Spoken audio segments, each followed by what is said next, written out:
NTV time, जनता की बात जनता के साथ। आजादी के 78 साल बाद भी गांव में सड़क नहीं, ये कैसा विकास। क्षेत्रीय जनप्रतिनिधि की लापरवाही भुगत रहे बेचारे ग्रामीण। पंचायत में हर महीने लग रहे लाखों के बिल, फिर भी विकास गायब। सरदारपुर विधानसभा से मात्र 10 किलोमीटर की दूरी पर स्थित गांव मूलभूत सुविधाओं से वंचित। देश को आजाद हुए 78 साल बीत चुके। इस दौरान शासन ने गांव के विकास के लिए करोड़ों रुपए खर्च भी किए, लेकिन आज भी कई ग्रामीण इलाकों में मूलभूत सुविधाओं का अभाव है। कई जल संकट तो कई सड़कें नहीं। क्षेत्रों के जनप्रतिनिधियों के द्वारा सोशल मीडिया पर जमकर भूमि पूजन व लोकार्पण के कार्यों को खूब वाहवाही लूटी जाती है। इसी बात से ये साबित होता है कि क्षेत्र में सिर्फ भूमि पूजन ही होते हैं, जमीनी स्तर पर कोई कार्य दिखाई नहीं दे रहे। विकास की बड़ी बड़ी बातें जरूर कर रहे हैं, मगर विकास तो कई रास्तों में भटक गया है। इस कारण गांव की स्थिति ठीक नहीं। छोटे छोटे गांव सड़कों और पक्की नालियों के लिए तरस रहे। ऐसे में प्रदेश के मुखिया का ये दावा कि हमने मध्य प्रदेश में छोटे छोटे गाँव में सड़कें बनवा दी है, पूरी तरह झूठा साबित होता नजर आ रहा है।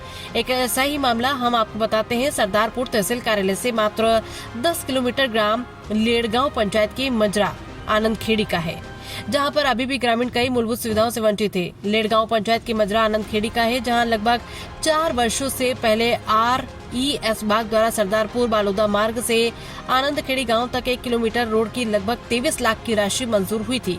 उस टाइम पर ठेकेदार द्वारा एक दिन में JCB लगाकर रोड का लेवल करके अपनी औपचारिकता निभा दी गई, जिसका खामियाजा आज पूरा गांव भुगत रहा है।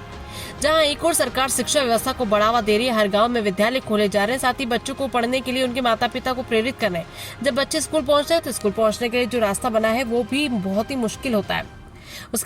उसके बाद भी बच्चे गिरते हुए स्कूल पहुंच रहे हैं, लेकिन क्षेत्र में कुंभकर्णी नींद सोए जनप्रतिनिधि इस ओर कोई ध्यान नहीं दे रहे। हर रोज बच्चों को भी स्कूल वाहन में बैठाने के लिए कीचड़ में होकर ही जाना पड़ता है। गांव में पीने के पानी के लिए गांव से दूर इसी रोड पर एक झरने में पानी लेने के लिए महिलाओं को भी कीचड़ में होकर निकलना पड़ता है। वही मोटरसाइकिल चालकों के लिए भी हर बार गिरते फिसलते ही निकलना पड़ता है। अब देखना यह होगा कि समाचार के बाद भी प्रशासनिक अधिकारी या क्षेत्र में जनप्रतिनिधि इस ओर कोई ध्यान देते हैं, या यूं ही ग्रामीणों को समस्याओं से जूझना पड़ेगा, या फिर किसी बड़े हादसे का इंतजार में है जनप्रतिनिधि।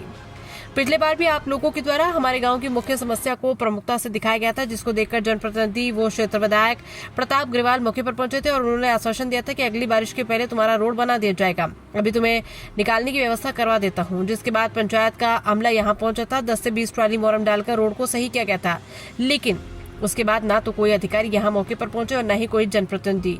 इसको लेकर हमने क्षेत्र विधायक को भी अवगत करवा दिया था, लेकिन अभी तक कोई सुनवाई नहीं हुई।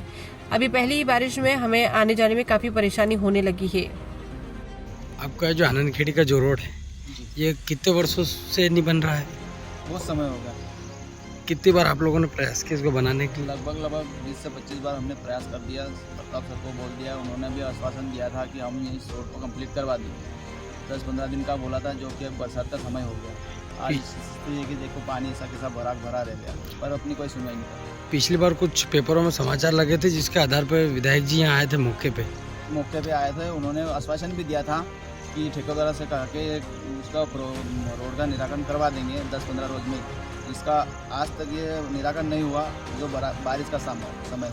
इसके बाद विधायक जी से आप लोगों की मुलाकात हुई? उसके बाद मुलाकात भी हुई थी, बोला भी था कि बोले करवा देंगे, बाकी कुछ काम किया नहीं। आपका नाम? नरेंद्र डावी।